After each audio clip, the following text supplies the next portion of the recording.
The room always smells like bleach and metal. Every time the lights hum awake, the sound feels too loud, too sterile, too controlled. Someone once told her that survivors keep these kinds of smells trapped in memory longer than faces or words. Maybe that's why she never forgets his place. The cameras blink in the corners, and somewhere out of sight a monitor records her every movement.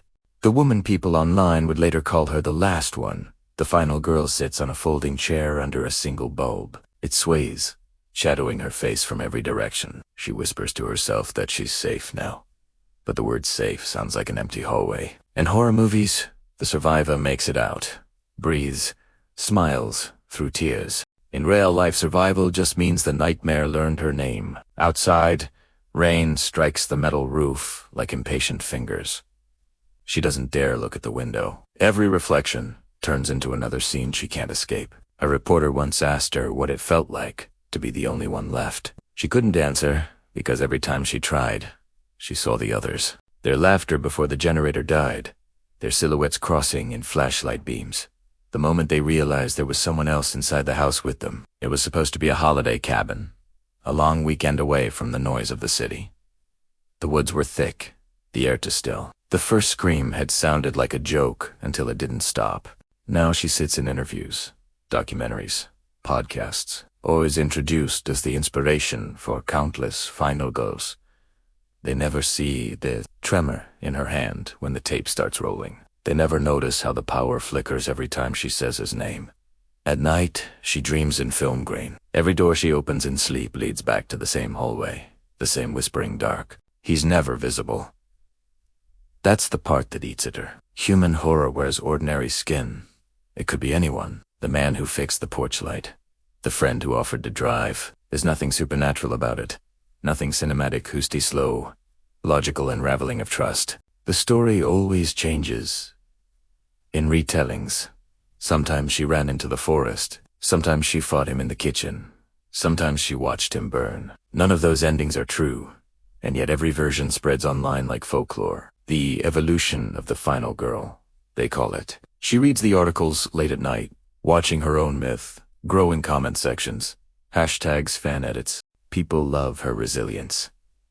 They never question the cost. No one sees the nights when she stands in her bathroom staring at the tap water because it tastes faintly of rust. No one hears the static that crawls from her radio when the clock hits 3. Last winter, a filmmaker contacted her. He wanted to shoot a realistic retelling, he said. A documentary that blurred fact and fiction. She hesitated, then agreed. Maybe if she told it properly, the ghosts would quiet down. The crew arrived with lights, cables, polite smiles. The director kept saying, authenticity, authenticity, as if truth were a lens setting. The first day of filming, they returned to the cabin. Snow covered the yard, hiding old stains beneath white silence. As she walked inside, the air tightened around her lungs. The cameras rolled, capturing every step. She pointed to the corner where she'd hidden, the window she'd broken, the trail she'd followed out. The director asked her to do it again. Just one more take. His tone was calm. Too calm. Horse. Basset. The crew packed up, but he stayed behind, claiming he needed extra shots. That was when she noticed the way he locked the door from the inside, the way his reflection didn't blink in the glass. Now the footage plays on loop somewhere she can't reach. Maybe in editing rooms. Maybe in the minds of everyone who watches. She doesn't remember how that night ended. Only the hum of fluorescent lights, and a voice repeating lines from an old horror script. You survive, because I let you. People online argue whether the final scene is real or staged. Some swear they see another figure moving behind her in the reflection. Others claim it's an effect. The official release title: The Evolution of the Final Girl in Horror Movies. Millions of views. No one realizes she never left the set. Every week, the channel uploads new, fragments blurry hallway footage. Faint breathing. The sound of rain hitting a metal roof. Commenters joke about ARGs and found footage. They don't notice how the timestamps keep updating in real time, as if someone is still filming. Somewhere, a single bulb swings over a folding chair. The camera light blinks red. A woman's voice whispers, almost pleading, "Cut."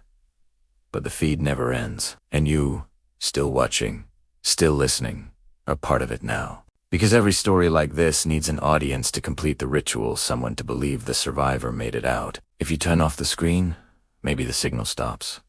Maybe. But if the lights flicker where you are, don't look away from the reflection. The final girl isn't gone.